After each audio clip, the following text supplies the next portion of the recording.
Olá, como estão? Espero que estejam todos bem, mantendo aí os cuidados para a época que a gente está passando, mas que com certeza em pouco tempo vai estar tudo resolvido. Voltamos então neste novo vídeo para continuar falando um pouco do trabalho que nós fazemos lá no centro de cromoterapia. Antes de iniciar, eu queria dizer que no vídeo anterior teve um erro, quando eu falei do chakra laríngeo, na hora que eu falei a cor da luz, eu falei azul índigo, e o chakra laríngeo é azul turquesa, como estava lá no slide, né, na cor que estava lá. Então, me desculpem o erro. Para a gente iniciar essa apresentação de hoje, eu vou fazer a abertura deste trabalho, agradecendo mais uma vez a oportunidade de estarmos aqui, a oportunidade desta encarnação neste momento tão especial de transição planetária. Vou agradecer a mentora do trabalho de cromoterapia, irmã Sheila, a toda a equipe espiritual que trabalha conosco e pedir que eles estejam aqui comigo, me intuindo na hora de eu conversar com vocês. Então, hoje, nós vamos falar das bases científicas da cromoterapia, da cromocultura. Vamos ver o que é a diferença entre uma coisa e outra. E vamos, então, relembrar um pouquinho aquilo que a gente falou no outro vídeo. Então, no outro vídeo, nós falamos que no perispírito tem a forma, vamos dizer assim, né? Tem todo o esboço do corpo físico. E é lá onde saem os comandos para a reestruturação do corpo físico. Falamos também que o perispírito tem algumas camadas, e essas camadas são marcadas por tudo aquilo que a gente passa em todas as nossas encarnações. E que tem uma camada onde estão mostrados, vamos dizer assim, os sentimentos, e uma os pensamentos, onde ficam as formas pensamentos. E que estas camadas, de acordo com aquilo que a gente pensa, da forma que a gente age, aquilo que a gente sente, elas vão alterar a camada que tem a estrutura para a formação de todo o corpo físico. E com essa alteração vai haver um desequilíbrio nessa energia que não vai manter o corpo físico da forma que deveria estar. Então, a doença se inicia lá na forma energética, lá no campo energético, lá no perispírito, para depois o físico ser alterado. Hoje a gente vai falar, então, sobre as bases científicas. Então, ontem a gente falou da forma espiritual, como é que isso ocorre, falamos dos chakras, que os chakras estão relacionados às cores e é através deles que se troca energia com a energia universal. Então, deixa eu compartilhar a tela com vocês.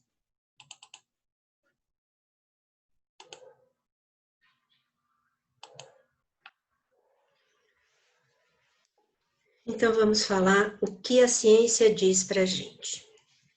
Em 1923, o embriologista russo Alexandre Gurevich, ele estava estudando células cancerígenas e ele descobriu que célula cancerígena emitia uma frequência eletromagnética, uma energia, que era igual à da luz ultravioleta.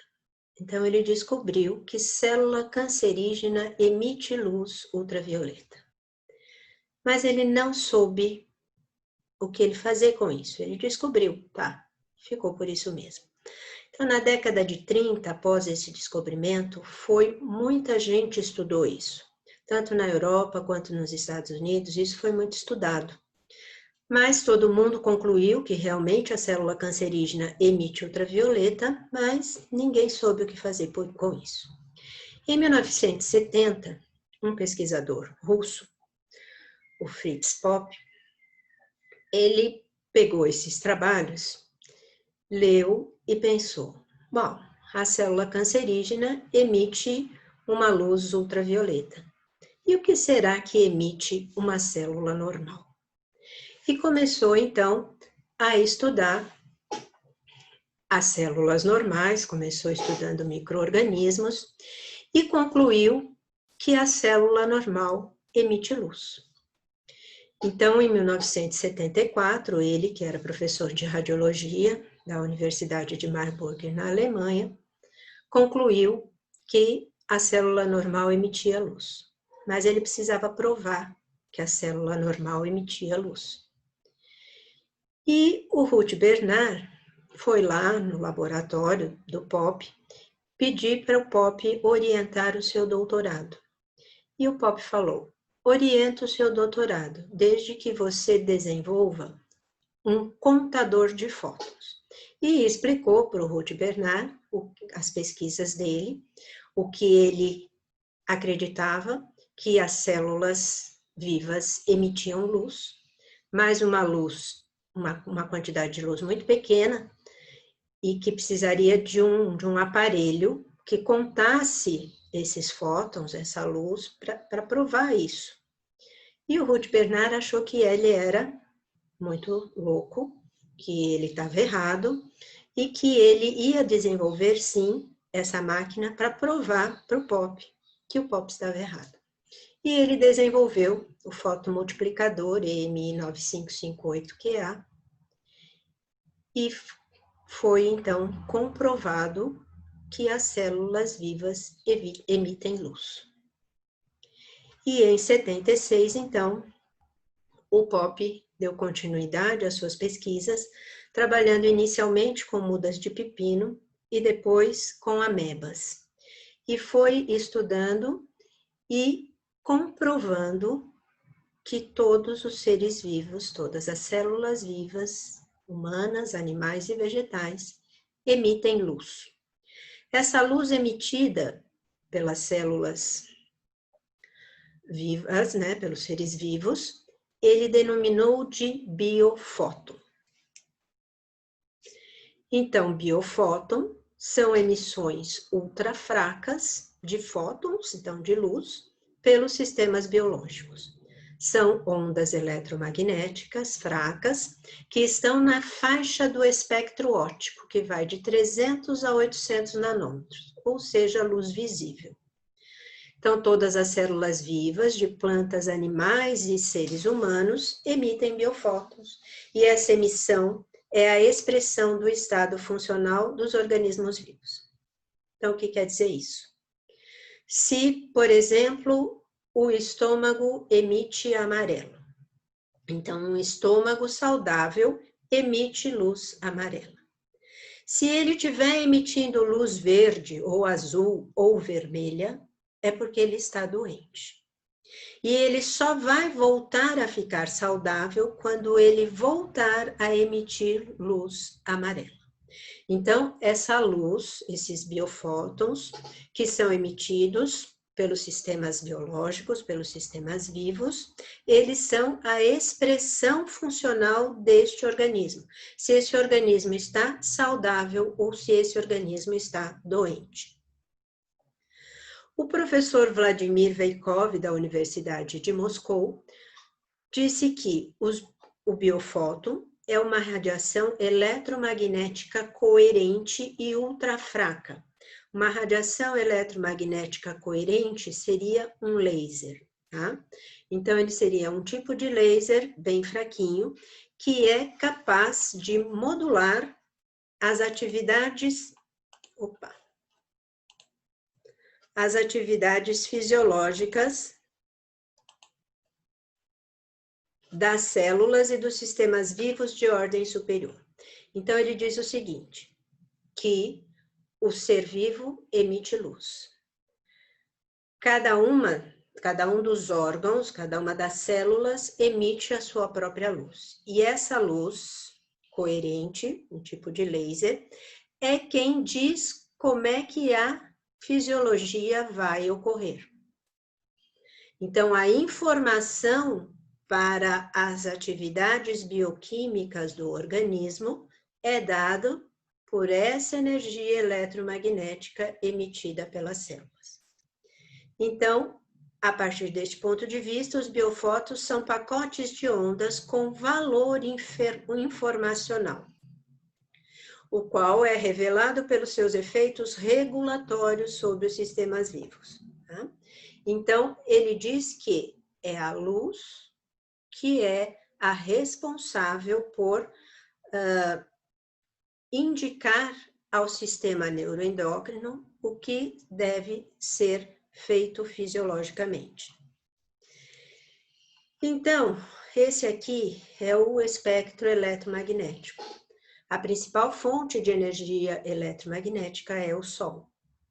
E todas essas energias aqui são energias eletromagnéticas, ondas de rádio, o micro-ondas, o infravermelho, a luz visível, o ultravioleta, o raio-x, o raio gama, todos esses são energias eletromagnéticas. A única diferença da luz visível é que ela é uma energia eletromagnética que o nosso olho consegue identificar como luz colorida. Então, a gente vive aqui, no meio de toda essa energia, e também nós emitimos a nossa própria energia eletromagnética. Peter Mendel, um naturopata, homeopata, acupunturista, quiroprata e massagista alemão, lendo os trabalhos do Pope, pensou, bom, se nós emitimos luz, se essa luz indica o estado funcional de cada um dos órgãos, se eles ficarem doentes, eles passam a emitir uma luz de outra cor, como seria a maneira melhor da gente fazer esse órgão voltar a emitir a luz da cor que ele deveria? E aí ele começou a pesquisar, já fazem mais de 40 anos, tá?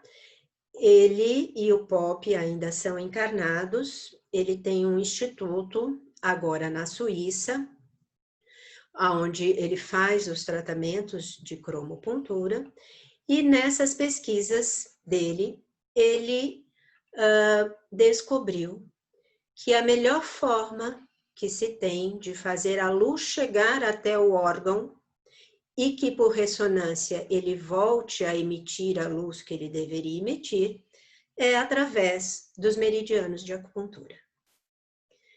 Através dos pontos e meridianos de acupuntura. Então, que esta luz deve ser colocada em um determinado ponto de acupuntura e ela vai percorrer este meridiano, passar pelo órgão em questão para que ele possa ser recuperado.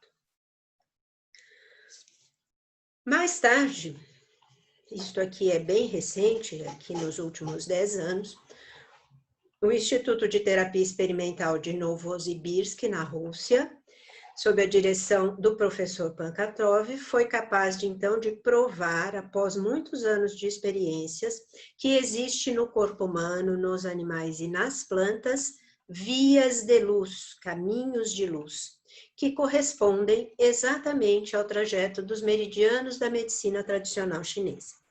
Então, a equipe deste instituto comprovou que a condução de luz no corpo humano acontece somente ao longo dos meridianos da acupuntura, com seus pontos de entrada e de saída. E que somente nas regiões do corpo onde existem pontos de acupuntura, a luz se estendia por todo o meridiano em questão. Os meridianos de acupuntura principais são 12. Mas não são só esses meridianos que existem. Nós temos um monte de meridiano de acupuntura cobrindo praticamente todo o corpo. Praticamente não há lugar nenhum no corpo que nós não tenhamos um ponto de acupuntura por onde essa luz não possa penetrar. Outros cientistas do Instituto Necker de Paris, também agora recentemente, provaram que existem também essas linhas de transmissão luminosas que correspondem aos meridianos descritos pela medicina tradicional chinesa. Eles injetaram um líquido radiativo em ponto de acupuntura e conseguiram demonstrar fotograficamente os raios gama percorrendo o corpo, exatamente pelo mesmo caminho que já havia sido descrito nos ensinamentos de acupuntura há milênios.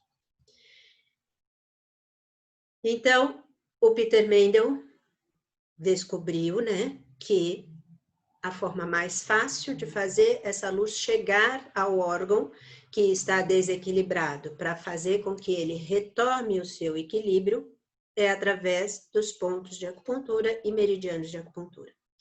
No vídeo anterior, a gente falou de chakras, falamos que tinham 7 chakras principais, vários chakras secundários e que todos os pontos de acupuntura eram considerados pequenos chakras, porque através deles a gente também consegue manipular esta energia.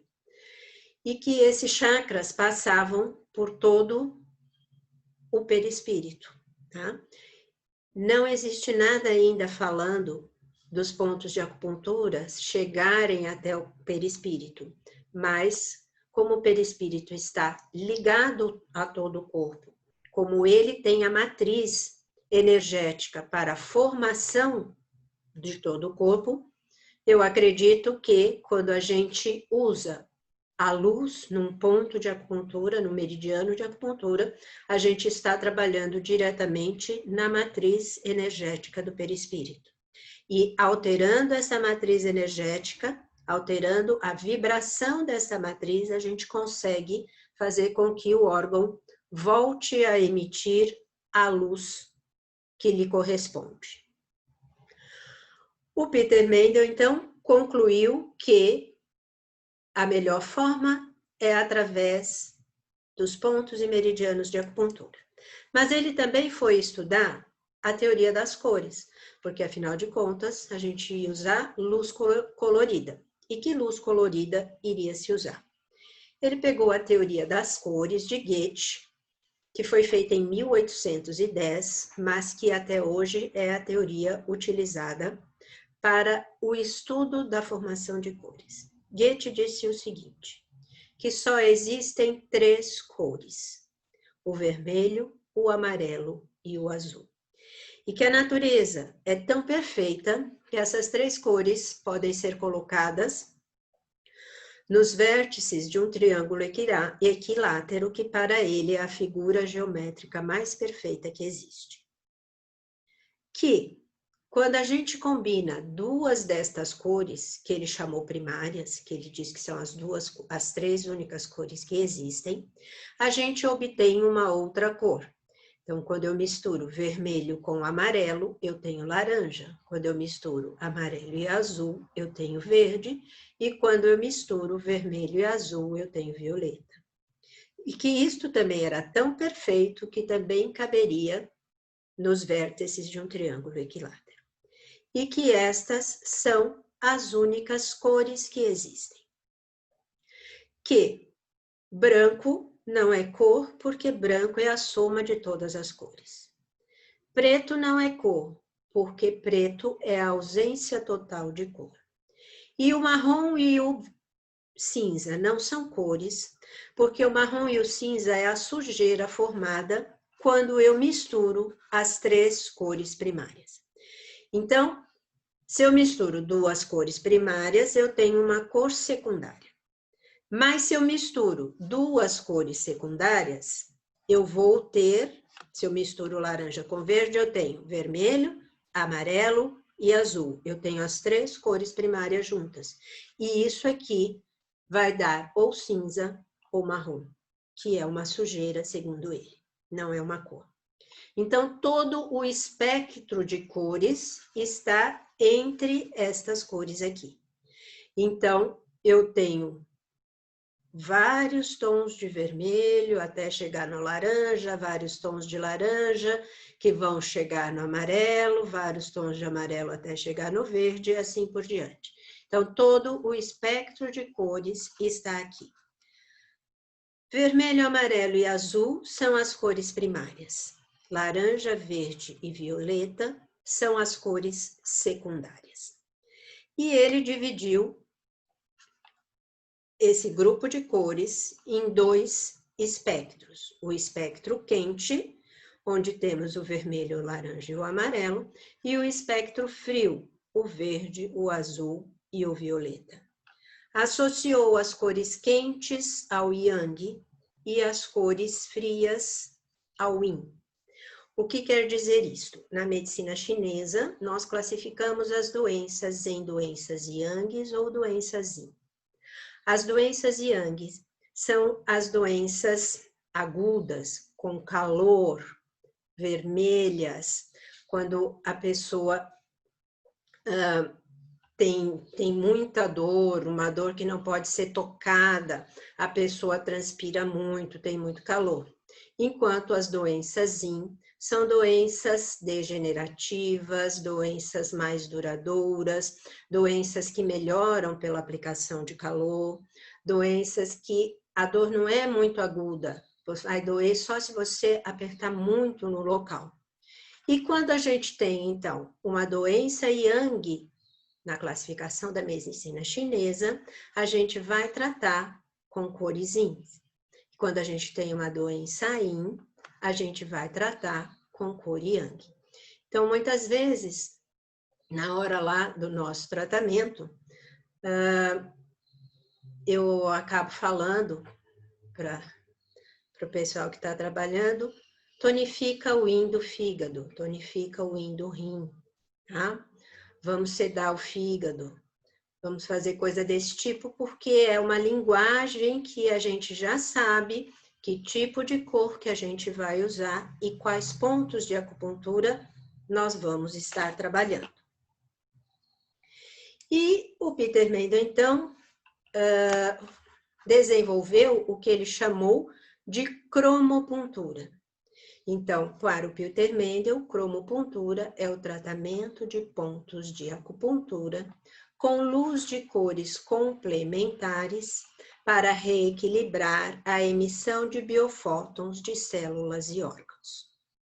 E para isso, ele recomenda o uso de uma caneta ou um bastão de cromopuntura, tá?